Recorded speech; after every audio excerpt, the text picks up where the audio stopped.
ามฝันใครหนอช่างเสกสรรสร้างดวงจันทร์นั้นมาสวยสดงดงามอารามดังแห่งดาราแสงจันทร์ฉายมาทั่วภาสุธาสวยสดชายรายฟังเสียงลมผสมแผ่วมาสุขหนักหนา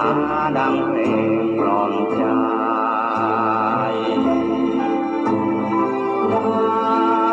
น้ำงามอารามสวาย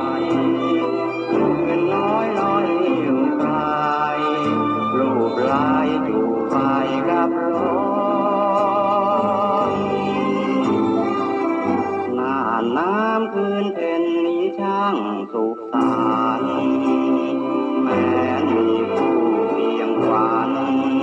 ใกล้กันร่วมทิ้งรม